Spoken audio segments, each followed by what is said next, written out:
ओम शांति। आज 30 सितंबर 2025 की मुरली का विश्लेषण और सचिंतन बिंदु। आज की मुरली में बाप दादा ने हम आत्माओं को याद दिलाया कि बाप दुख हरता सुख करता बनकर आए हैं और हमें भी कल्याणकारी बनना है। यह मुरली जीवन को सहज, पावन और सार्थक बनाने की प्रेरणा और युक्ति देती है। श्रीमत पर चलना, सेवा में तत्पर रहना और आत्म अभिमानी में स्थित होना। मुख्य विश्लेषण है, पहला, ऊंच पद की निशानियां। जो बच्चे श्रीमत पर चलते हैं, हठ नहीं करते और गैलप में पढ़ाई कर अपने को राज तिलक देते हैं, वही भविष्य में ऊंच पद पाते हैं। वे रहमदिल, सेवा के शौकीन और कल्याणकारी होते हैं। दूसरा, चाल चलन और चेतावनी। संगम पर चाल चलन बहुत साधारण, सिंपल और निर्विकारी होनी चाहिए। कोई भी तुच्छ काम, झगड़ा, झंझट, अभिमान, ये सब घाटा डालने वाले कर्म हैं। तीसरा, सेवा का उद्देश्य और मर्यादा। सेवा वही श्रेष्ठ है जिसमें स्वयं भी संतुष्ट रहें और दूसरों को भी संतुष्टि का अनुभव हो। जो डिस्टर्ब रहते हैं वे सेवा नहीं, अव्यवस्था फैलाते हैं। चौथा, ज्ञान और योग की यथार्थ समझ।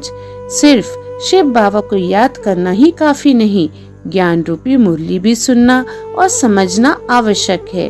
शिव बाबा ब्रह्मा द्वारा ही ज्ञान देते हैं। बिना मुरली आत्मा की राजाई की तैयारी अधूरी रह जाती है।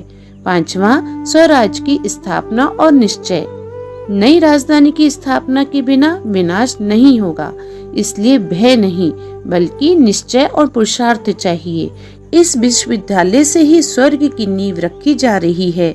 वरदान का पॉइंट है, संतुष्टता की विशेषता द्वारा सेवा में सफलता मूर्ति बनने वाले संतुष्ट मणि भव।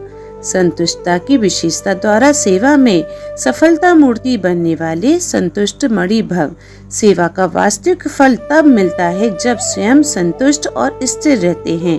पहले स्व परिवर्तन और फिर सेवा, यही सफलता की कुंजी है। सचिंतन है, पहला, क्या मैं श्रीमत पर अटल चल रहा हूँ या कभी कभी अपनी मत चला देता हूँ? दूसरा, क्या मेरी सेवा से मुझे और दूसरों को संतुष्टि या शांति मिलती है? समापन संदेश है, इस संगम युग पर हमें अपने कर्मों से, सेवा से और योग बल से स्वयं को राज तिलक देना है।